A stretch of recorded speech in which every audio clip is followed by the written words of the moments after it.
যদি কোনো ফিমেল ছাগলের প্রথমবার বাচ্চা প্রসবের সময় হয় আর প্রসব সময়কালীন তার সহজে বাচ্চা প্রসব হচ্ছে না, অতিরিক্ত কষ্ট পাচ্ছে, তাহলে কোন পদ্ধতিতে বাচ্চাকে প্রসব করাতে হবে, প্রসবের পর কি কি করতে হবে, সম্পূর্ণ বিষয়টা তুলে ধরবো আজকের এই ভিডিওটির মধ্যে। নমস্কার, আমি কৃষ্ণ ডাকুয়া, ডাকুয়া গোট ফার্মে আপনাদের সকলকে স্বাগতম। সম্পূর্ণ ভিডিওটি দেখার পর ভিডিওতে দেওয়া তথ্য যদি আপনাদের ভালো লাগে, ভিডিওতে একটা লাইক করতে ভুলবেন না। সঙ্গে ভিডিওটিকে বেশি বেশি করে শেয়ার করে দিয়ে সমস্ত নতুন নতুন ছাগল খামারি উদ্যোক্তা বন্ধুদের দেখার সুযোগ করে দেবেন। আর যে সকল দর্শক আমার চ্যানেলে নতুন, যদি ছাগল পালন এবং ছাগল পালন সম্বন্ধিত এই ধরনের গুরুত্বপূর্ণ ভিডিওগুলি দেখতে চান, চ্যানেলটিকে সাবস্ক্রাইব করে আমাদের সঙ্গে থাকবেন। ডাকুয়া গোট ফার্ম ইউটিউব চ্যানেলে সমস্ত দর্শকদের জানাই স্বাগতম। বেকারত্ব দূরীকরণে আধুনিক কৃষি ও পশুপালন আলোচ্য বিষয়। পশুদের বিভিন্ন রকম রোগ, চিকিৎসা ও মেডিসিন, হোমিওপ্যাথিক, আয়ুর্বেদিক এবং অ্যালোপ্যাথি। তো ছাগলের ডিস্টোকিয়া বা প্রসব কষ্ট কখন দেখা যায়? যে সমস্ত ছাগলের শরীরে ঘাটতি থাকে, বিশেষ করে ক্যালসিয়াম, ভিটামিন এবং ফসফরাসের যদি ঘাটতি থাকে, সেক্ষেত্রে সে প্রেসার ক্রিয়েট করতে পারে না, বা কিছু কিছু ছাগলের হরমোনাল কারণে তার যে সার্ভিক্স সেটা সময় অনুযায়ী খোলে না, যার কারণে প্রসবে কষ্ট হয়। বা কিছু কিছু ছাগলের দেখা যায় কি, কোনো কারণে পেটে আঘাত লাগলো, আঘাত লাগার কারণে বাচ্চাটা উল্টো দিকে ঘুরে যায়, যার জন্য প্রসবে কষ্ট হয়।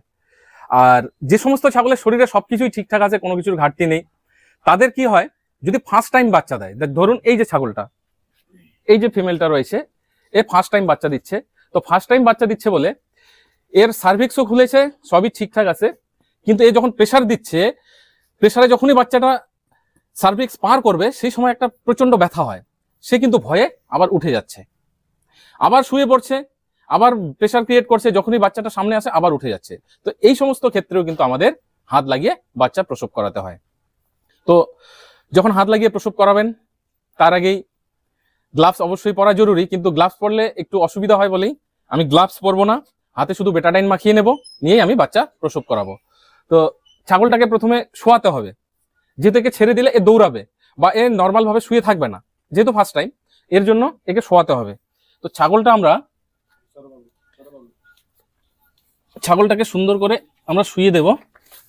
প্রথমে পা গুলো মুড়িয়ে দেবেন। তো যেহেতু ফার্স্ট টাইম এ ভয় পাচ্ছে,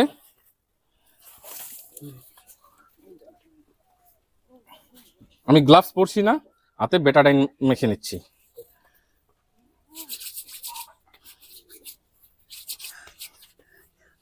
এবারে কিন্তু আস্তে আস্তে আমাদের পজিশন অনুযায়ী বাচ্চা বার করবে।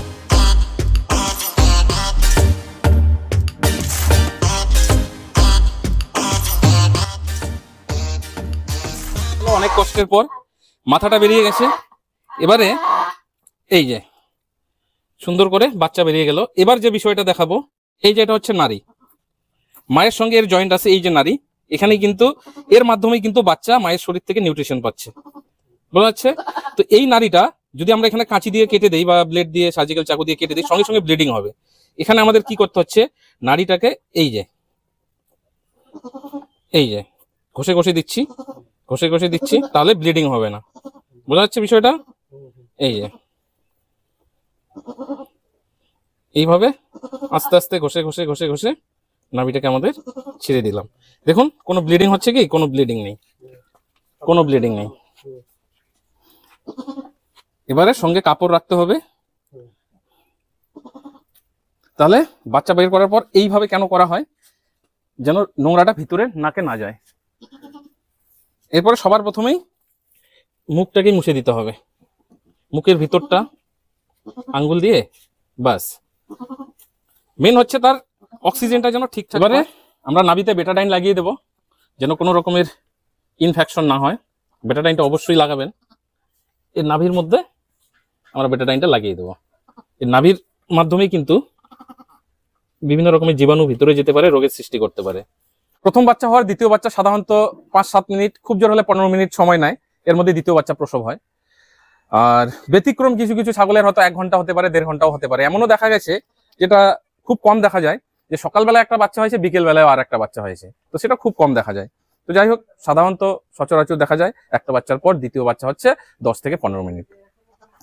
বাচ্চাকে ডেলিভারি করার পর এবার বাচ্চাকে হিট দেওয়ার চেষ্টা করবেন। তো এখন রোদ আছে দিনের বেলা, যার জন্য আমরা রোদ্রে রেখে দেবো। আর যদি রাত্রেবেলা বাচ্চা হয় বা সকালবেলায় বাচ্চা হয় বা শীতকালে বাচ্চা হয়, সেক্ষেত্রে আগুন জ্বালিয়ে ওকে হিট দেবেন। তো সবচেয়ে বেস্ট আগুন জ্বালিয়ে হিট দেওয়া। অন্যান্য যে হিট পদ্ধতি আছে তার থেকে কাঠকয়লা দিয়ে যদি আগুন জ্বালান তো সবচেয়ে ভালো। যতক্ষণ না বাচ্চা শুকিয়ে যাবে একটু দূর থেকে থেকে তাকে হিট দিতে হবে, এবং বাচ্চাকে ধরে মোটামুটি 15-20 মিনিটের মধ্যে মায়ের কোলেস্ট্রম যেটা সেটাকে পান করাতে হবে। আগে দুধের বাটটা টেনে টেনে ভিতরটা ক্লিয়ার করে দেবেন, দেওয়ার পরে বাচ্চাকে ধরিয়ে কোলেস্ট্রমটা খাইয়ে দেবেন, কারণ এই কোলেস্ট্রমটাই কিন্তু বাচ্চার শক্তিকে বাড়াবে, ওর ইমিউনিটি বুস্ট করবে। কারণ এই কোলেস্ট্রমের মধ্যে নর্মাল যে দুধের মধ্যে যে মানে নিউট্রিশন গুলো থাকে তার থেকে প্রায় কয়েক গুণ বেশি নিউট্রিশন থাকে হচ্ছে কোলেস্ট্রমের মধ্যে। তো বন্ধুরা, এইভাবেই ছাগলের প্রসব করাতে হয়, আর এই সমস্ত জিনিস আগে থেকে ব্যবস্থা রাখবেন। তো কেমন লাগলো ভিডিওটি অবশ্যই কমেন্ট বক্সে কমেন্ট করে জানাবেন। যদি আরো কোনো বিষয়ের উপর ভিডিও দেখতে চান সেটাও কমেন্টে লিখবেন, আমি অবশ্যই চেষ্টা করব সেই কমেন্টের উপর ভিত্তি করে ভিডিওগুলো বানানোর জন্য।